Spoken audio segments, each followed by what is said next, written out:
Hi, hello, welcome to my channel. It's called Doodle Days.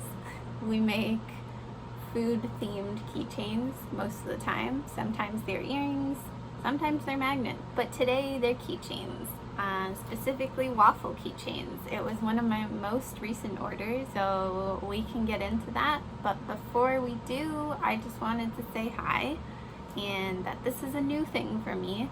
I don't usually show my face. I do a lot of those top-down, hands working kind of videos with subtitles, but I've realized that all of the other YouTube videos that I personally enjoy, you haven't met the makers, and you just get to know them more. You can kind of see their space. This is where I work. My desk is in front of me, and it's just interesting to see, I think. So I thought, why not show you my space, my face, and try out this new format and see how we like it. I don't have a set schedule yet, but just a casual channel, and I post things when I feel like it, when inspiration strikes. It's very low pressure here, so if you like that kind of thing, hit that subscribe button, turn on the little notifications, because it's gonna be a minute probably before the next video, so whenever it does come out, you'll get notified and we'll be back here. And without further ado, let's get into the video.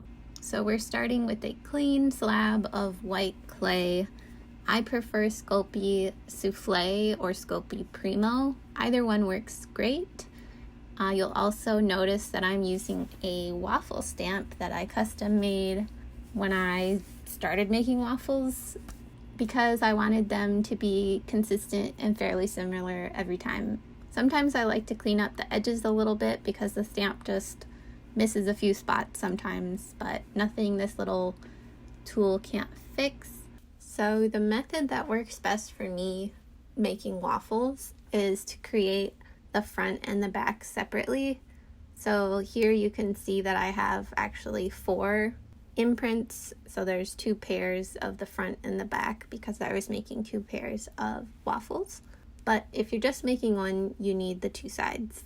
The reason I do it this way is when you stamp the front and the back on the same piece of clay, it kind of ruins the imprint on the other side, and it just takes a lot more fiddling to get it right. So the best way is just to sandwich the 2 sides together and then clean them up if they need it. Once the imprints are all cleaned up, I trim around all the edges so that it's got nice crisp lines and everything's kind of matched and looking the same on both sides. Alright, speeding this way up past all the boring bits, I'm just adding some texture to the piece overall so that it looks less like clay and more like a waffle that came straight out of a waffle iron. And now, the grand finale, coloring your piece with soft pastels. As you can see, I shaved a couple of colors into my paint palette wells, and I'm starting with my lightest shade and I'm going to build up from there. You want to work from lightest to dark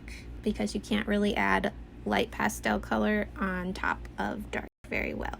After you've added all of your tones and shading, some of the textures you added earlier might have flattened out, so I like to add a little bit more at the end. If you've ever looked at a waffle up close, you've probably noticed that they have tiny little air bubbles and a rough texture overall. I use a sort of bottle brush tool and a needle-like tool to mimic that texture. For the butter, I mix a tiny amount of yellow and white clay. I'm not working in a specific scale, so I eyeball the size of the stick of butter. A waffle would not be complete without syrup. I use clear transparent liquid Sculpey, and today I'm making a bigger batch, so I'm repurposing an empty makeup container for this very purpose.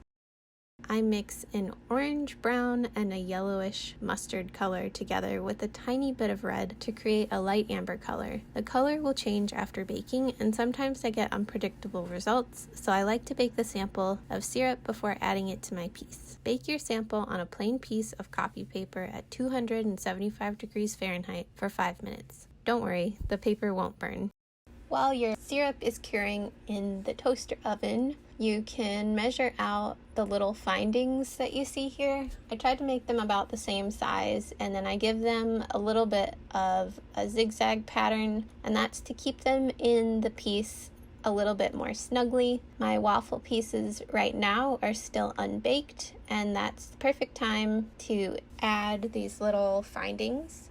You don't want to add them while it's partially baked because it will result in cracks, and I know this from experience. If you happen to forget and your piece is already baking and you have no finding in it, let it bake to its full extent, and then you're better off drilling a hole through the entire thing, and something like a jump ring you can add later.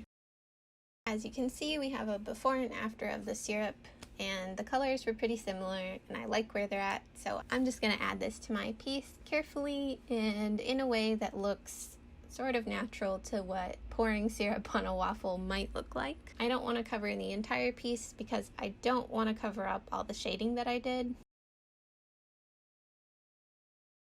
The pieces themselves are not baked yet. I'll add them to the oven and we'll see what it looks like when it's done.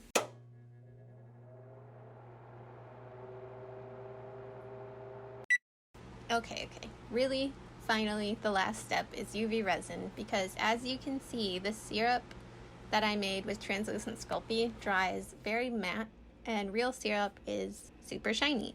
So we're gonna fix this with the UV resin on top of the translucent Sculpey.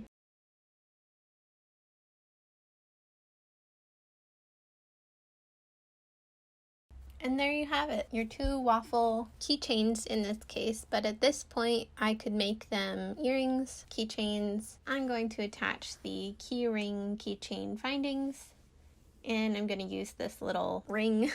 I actually just recently learned that there's a right way and a wrong way to open jump rings. This is the right way, moving it from side to side. I used to pry them open and away from each other, which would always result in really wonky jump rings, and you know, it makes a lot of sense now. This is a much easier way to do it. I hope you enjoyed this video and that maybe you learned a thing or two. If you have any comments or questions, leave them down below. Thanks again for watching. Hit that like button, hit the subscribe button if you want to see more content like this, and don't forget to turn on the notifications because, like I said before, these videos are far and few between, so you definitely want to know when a new one comes out.